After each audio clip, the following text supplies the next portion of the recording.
बिस्मिल्लाहिर्रहमानिर्रहीम, अस्सलाम वालेकुम नाज़रीन। यूट्यूब चैनल पर तारिक मतीन आपको खुश आमदीद कहता है।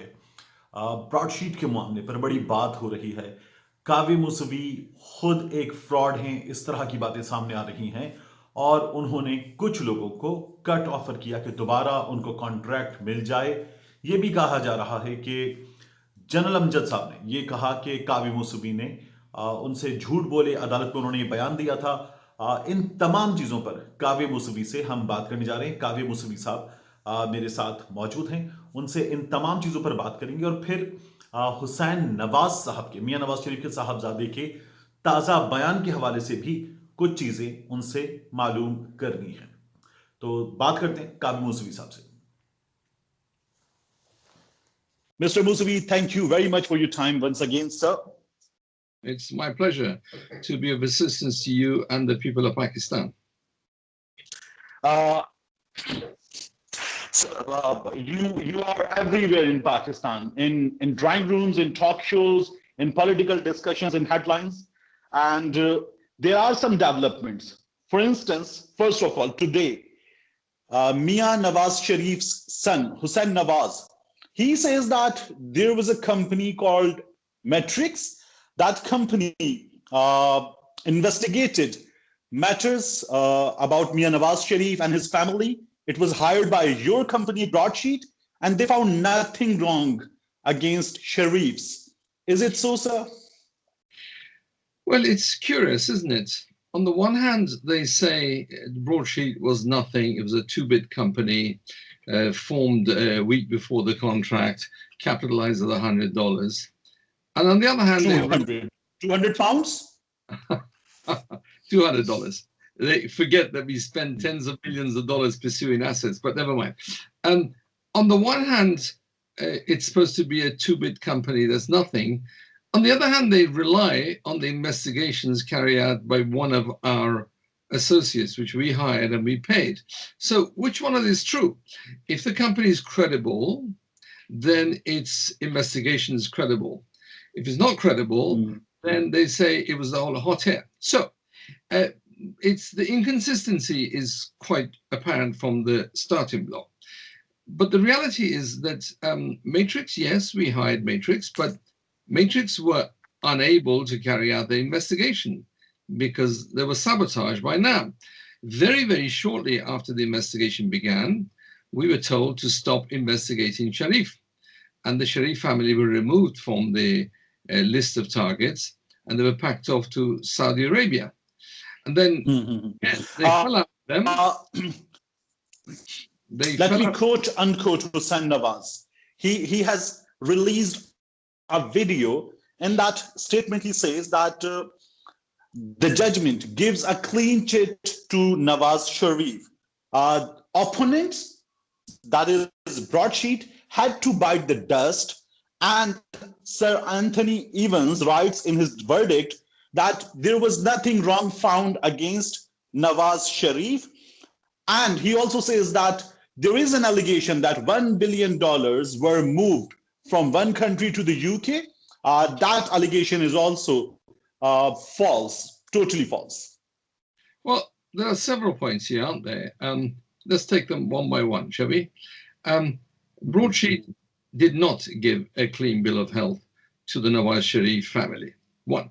Sir Anthony Evans, he says the verdict did. Sorry, they were dead. Sorry? He says the verdict does give a clean chit to Nawaz Sharif. Well, I suggest you read the verdict. It does nothing of the sort. It just, in broad daylight, they're making it up as they're going along. That's the first thing. The verdict says NAB and the government of Pakistan prevented, they sabotaged, they deliberately conspired to defraud Broadsheet. They stopped Broadsheet carrying out investigations.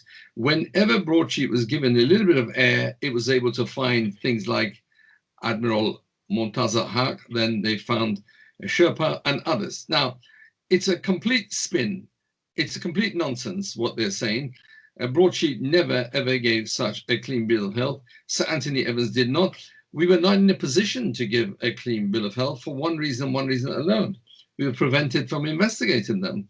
Within less than a year of our contract been in place, we were told to take him off the list of investigations and targets. So it's complete spin. I invite the people of Pakistan to read the judgment, and they'll see that these people are just making it up as they go along. It's a complete nonsense.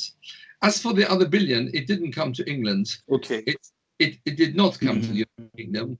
It was money we were alerted to that left Saudi Arabia to Singapore. It has nothing to do with the UK authorities, and the UK authorities had no obligation to investigate this because it wasn't here. The people who had an investigative obligation were the NAB and the government of Pakistan at that time. I'm delighted that the government of Pakistan are beginning to take this seriously, and they've set up a committee of inquiry and all this sort of thing.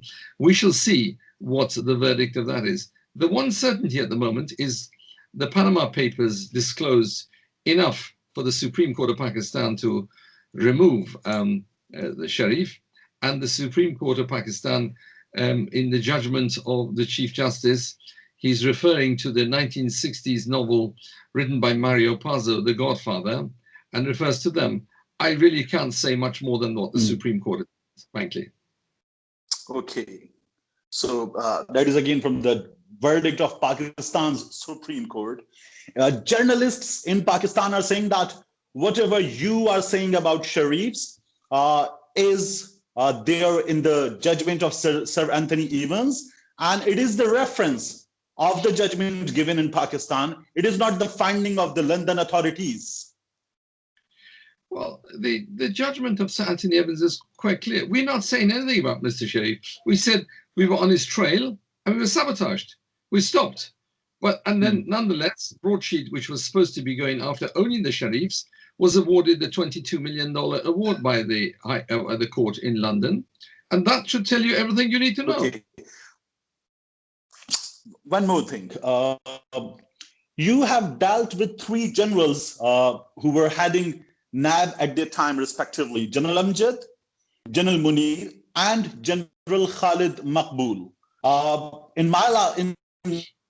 In conversation with me last time in your interview, you said that you salute General Amjad and Farooq Adam.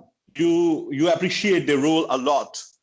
But General Amjad, there is a news in Pakistan that he, in a statement in London court, said that you lied, Broadsheet lied to him, and they did nothing in investigations. Well, the judge dismissed that, didn't he? He said, I'm sorry, I prefer the evidence of Broadsheet. The judge was quite clear. General Amjad of 2016 was not the General Amjad of 2000. He came and said things which were, well, what do you expect him to say? He had to protect his position because it was the same circumstances that forced him to resign were the same circumstances that prevented Broadsheet from doing its work. Broadsheet was on and off. One day we were going, the next day we were being stopped. Okay. But in any case, whatever Amjad said, the judge dismissed it. The judge said he prefers our evidence. And to prove it, he awarded us some monetary damages. If he had believed Amjad, he wouldn't have done that.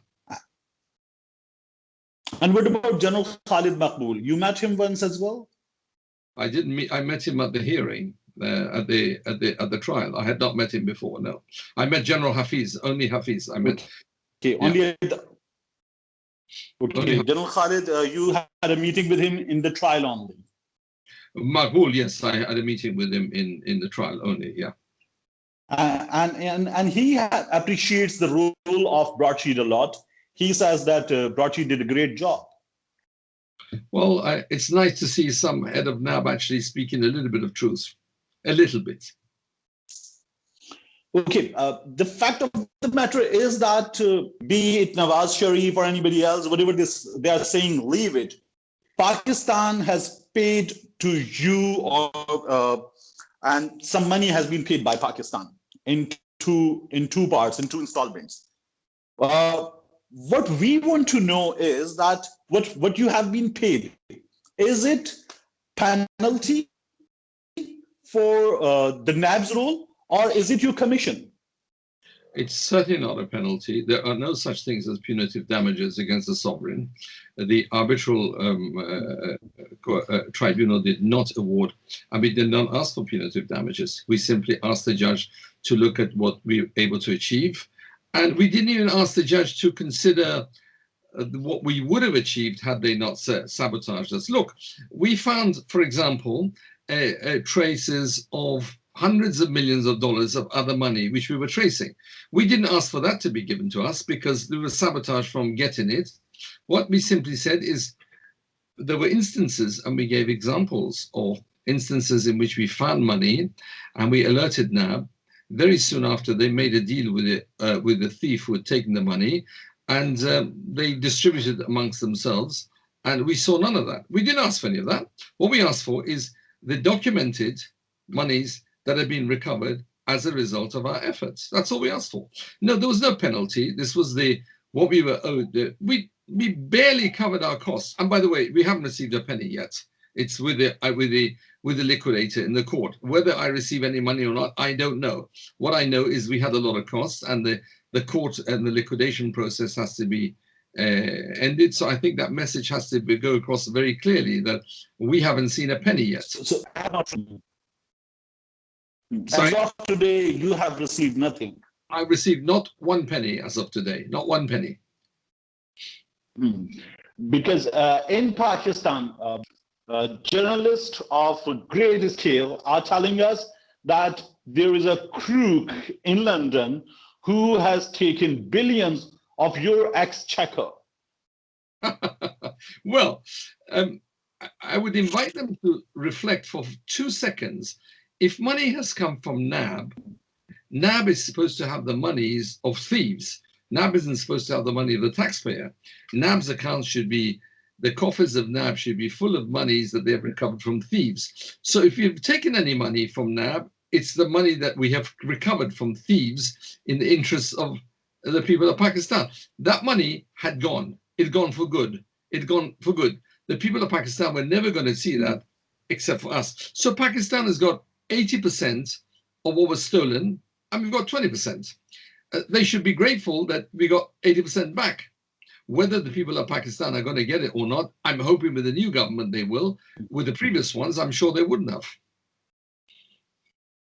Okay. We are least concerned about Kaveh Mousavi.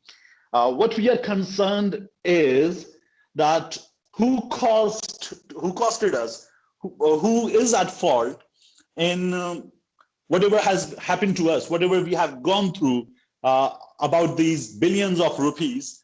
Who is at fault? Who is guilty? Musharraf, NAB, Nawaz Sharif, or this government of Imran Khan? Who is actually guilty?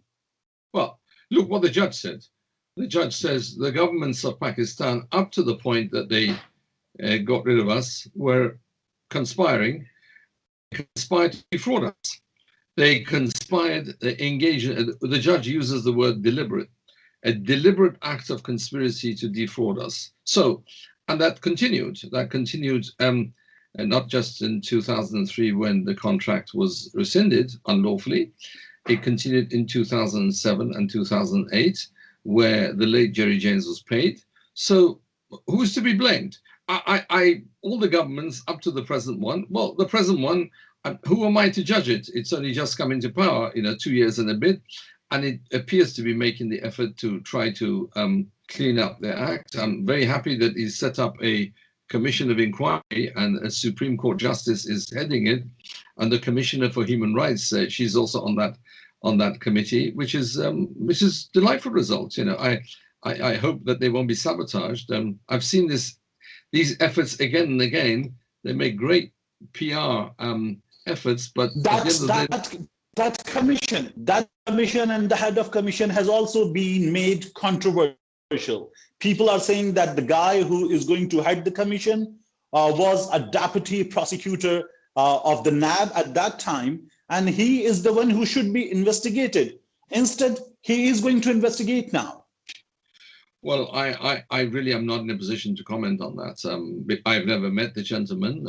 I know he was a Supreme Court Justice, and usually commissions of inquiry in Britain are headed by judges, senior judges. I'm glad that a senior judge is, but the presumption of innocence has to be there. I mean, people can make accusations left, right, and center. What I see is a government at very considerable risk to its political capital. Imran Khan's government, at very considerable risk to its political capital, has set up this investigation and appointed persons who appear to be bona fide and going to pursue this. I suppose the verdict would have to wait until the end of the investigation to see what happens. I've been asked by several of your colleagues in the Pakistani media whether I'd be willing to cooperate. Well, of course, I need to see the terms of reference of the commission of inquiry, and I'd be more than happy to assist if they think I can. I've had approaches, and I said yes, of course I'm happy. I would happily assist with the truth.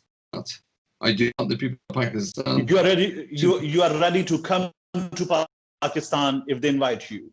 If they ask you. No, I'm not coming to Pakistan, but I'm happy to be interviewed by satellite, Skype or whatever. No, I mean, Pakistan is not the only country in which I'm investigating crimes. Next door neighbor Iran is a big one of my targets. As you know, I arrested one of the criminals who was responsible for the mass prison executions in 1988. It was me who arrested him in 2019 in Sweden. I'm involved in investigation of crimes against humanity in other countries. So traveling to Pakistan is not going to be, should we say, my life insurance policy would not warrant. But I'd be happy to discuss anything on the telephone or video. And what if government gives you guarantee of full security? Thank you, but no thank you. I'm more secure at the hands of the British counter-terrorism police, and I rather, in this country I pay taxes and the police protect me, so I'd rather be here. Thank you. But I think any question they have, I should be more than happy. If the Supreme Court of Pakistan have questions to me, or Supreme Court Justice have questions to me, I should be more than happy to oblige. I'm myself an international arbitrator. I sit at the International Court of Arbitration, so I have full respect for due process. I have full respect. Tell me if I'm concluding it. Tell me if I'm concluding this thing in the right manner or not. Full cooperation, but no visit to Pakistan. That is correct. I should be I'm more than happy to cooperate, but I should not be visiting Pakistan. No. Okay. Let's talk about Zafar QC. Zafar QC, and there's a gentleman Parks and another fellow Shahid. There is a WhatsApp chat in circles, on WhatsApp groups, in news, and everywhere. They are saying that you offered them some bribe, some cut, and you perhaps have admitted it in some of the conversations with the journalists from Pakistan in UK. Well, let's be clear. What I've talked about is what happened. The first question I invite the press to ask is, these disclosures came out in March 2019. It's now the end of January 2021. These were disclosed in the press there and then. They were leaked by people in NAB. So why didn't they come forward then, if there was any merit in that? The first thing an investigator asks is, if there's any truth in what you're saying, well, why didn't you rise at the time? Well, that's the first question. Secondly, the word bribe has a legal definition. You pay a bribe to a government official, to a public official. It is conceptually, legally impossible to pay a bribe to a lawyer who is acting as a lawyer. Zafar Ali was a lawyer. I didn't know him from Adam. I had no idea. Why would I pay a bribe to somebody I have no idea about? And thirdly, as the record shows quite clearly, and they've admitted, it's they who came to me. So if it was a bribe, they came to me to ask for a bribe. I don't pay bribes to people I don't know. I don't pay bribes, full stop. So by definition, invite your colleagues to use their heads a little bit more before they open their mouths. Their head would tell them a bribe is only payable to a public official. None of these gentlemen were public officials. So by definition, it can't be a bribe. It was a lawyer, he offered to assist. And of course, I'm more than happy to cooperate with lawyers. And of course, he was unable to assist. When I looked at his background, I was pretty shocked. And when he came back and made certain proposals, which were so shocking, I said, thank you, but no, thank you. But that doesn't mean I left the door open. I said, if you can settle this problem, fine. And if you can't, you can't do anything. But the reality is, the lawyers call this, what they call it in law? They call it the nothing burger. You know what a nothing burger is? Nothing burger, you open it and you find there's nothing in it. When I saw it, I said, yes, and what is in here? There's nothing in here. The text messages, the cherry-picked text message, was nothing. I was accused of using hyperbole and accused Chairman Nab as what they have given to the press is cherry-picked. Well, you can see that cherry-picked. There's 6 quotes from conversation that started in the summer of 2018 to the end of December 2018. There were hundreds of quotations and text messages and emails and half a dozen or more meetings. Cherry-picked like that. I mean, that's any lawyer, first-year lawyer looking at that would just laugh at it. The first question is, why did you come out now? Why did you come out 2 years ago? That's the first point. And there are other things in there which, that was a storm in a teacup. But I fought corruption and criminal regimes in many countries. The first reaction you expect, the whistleblower becomes the target of character assassination. I'm not surprised it's happened here. I'm used to it. Come on, Mr. Mousavi, seriously, you are being painted as a criminal in Pakistan who was jailed for some crime, and people are telling this nation that, see, the guy you are seeing as an idol of a fighter against the corruption was jailed in a crime. You need not to believe him as a god against corruption. Well, first of all, let's see. People are believing Nawaz Sharif. He was jailed really for crime. I was civil contempt. Civil contempt is what people go to. Civil contempt, people go to prison for conscience. Conscientious objectors go to prison for that. I went for civil contempt. And as the judge says in his judgment, he preferred my evidence. Now, Sir Anthony Evans, one of the most senior judges in Britain, says in his judgment he prefers my evidence. You tell me what that says. I mean, words are cheap. People can invent all sorts of things. I did not ever have a conviction. It was up to me to move out from jail on night 1. The judge said quite clearly, should I purge my contempt, I can leave. And I said, I'm sorry, I'm not going to purge my contempt because it's a matter of conscience. I'm not prepared to do it. And so I did. The question is, I could have been kept there almost indefinitely, but I was only kept there for 8 months. They got tired, they let me go because I refused. I said, I refuse to carry out this order because it's contrary to conscience. I think that's the message that should go out there. Okay. One last question, if you could answer, if you are willing to answer, if not, we can end this conversation after whatever your answer is. You have received not a single penny as yet. What are you going to do with the money received after this verdict once it is with you? Well, it's a hypothetical question whether I'm going to receive any money or not, because we got to see what the liquidator does. And we had obviously costs. We had this cost us a great deal more because of the fraud and the breach of contract of the government of Pakistan. They didn't pay us. That's why the company went into liquidation. Every penny I make goes into the pursuit of the cause of human rights. And if the money has come from Pakistan, it's going to be spent on the pursuit of the cause of human rights. That's what I'm going to do. But let's see if I'm going to receive any money. I don't know. I mean, the liquidation process is a complicated process. The accountants have to go through it. They have to give a report to the court, and the court has to decide whether there's any money. We'll see. But it'll be transparent, and I give a full account of it. I don't have to, but I'm happy to do it because that's the way I operate. Thank you very much for your time, Mr. Kaveh Mousavi. Thank you. It's my pleasure. Okay. Bye-bye. Thank you.